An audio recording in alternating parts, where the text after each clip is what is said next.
For Pacifica Radio, I'm Christina Onnested. Israel's military has issued evacuation orders for some 1 million Palestinians from northern Gaza in the next 24 hours to the southern part of the besieged territory. Palestinians have begun a mass exodus. It's an unprecedented order applying to nearly half the population, ahead of an expected ground invasion against the ruling Hamas militant group. Hamas says 15 of some 150 hostages taken were killed by Israeli airstrikes.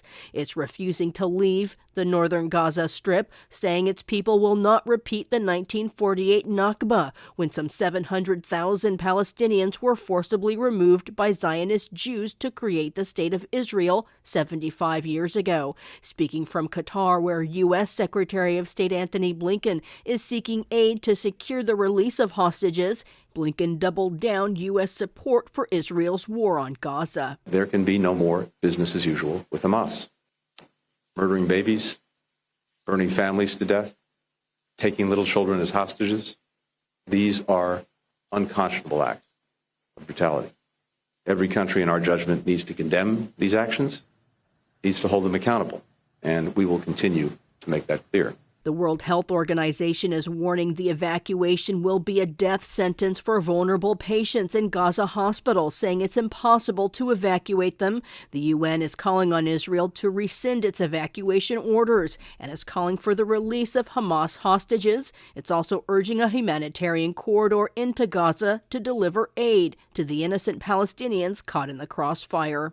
Here's UN Human Rights Office spokesperson Ravina Shamdasani. This order is affecting more than 1 million Palestinians, including children, older and sick people, forcing them to relocate with little or no transport and with scant guarantees for their safety amid continuing hostilities. We echo the Secretary General's spokesperson's call for this to be rescinded, avoiding a calamitous situation. Rami Al-Magari reports from Gaza. 1,350 Palestinians, including 370 children, have been killed, while more than 6,000 others have been wounded. On Thursday, Hamas's military wing Azaldin al-Qassam blamed Israel for the killings and destruction in Gaza. In a recorded televised speech, spokesperson Abu Ubaidah asserted that his party's fighters will further surprise what he called the savage army of Israel. We assert our readiness militarily against the enemy. Our men will inflict more defeats. We warn the enemy against a ground invasion of the Gaza Strip.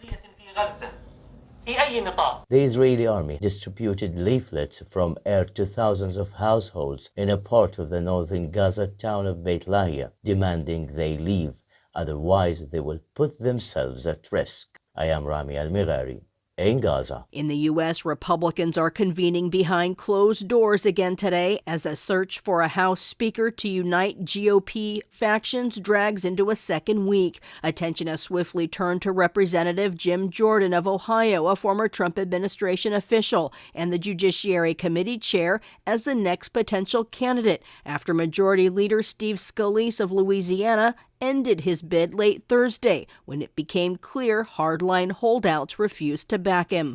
Jordan is backed by Donald Trump and is favored by hardliners, but not all Republicans agree as they try to replace ousted Speaker Kevin McCarthy. Federal prosecutors in New York City have rewritten their indictment against U.S. Senator Democrat Bob Menendez of New Jersey and his wife to charge them with conspiring to have him act as an agent of Egypt. The superseding indictment filed in Manhattan Thursday accuses Menendez of violating the Foreign Agents Registration Act. The charges come just weeks after the Democrat and his wife were accused of accepting bribes of cash, gold bars, and a luxury car from 3 New Jersey businessmen who wanted the senator's help and influence over foreign affairs. Menendez has claimed his innocence. The Biden administration has selected clean energy projects from Pennsylvania to California for a $7 billion program to kickstart development and production of hydrogen fuels.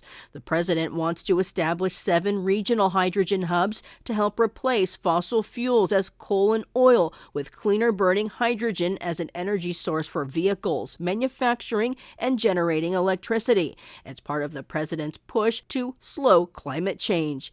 The White House calls hydrogen essential to achieving Biden's vision of a strong, clean energy economy and net zero greenhouse gas emissions in the U.S. by the year 2050. I'm Christina Onnested, reporting for Pacifica Radio.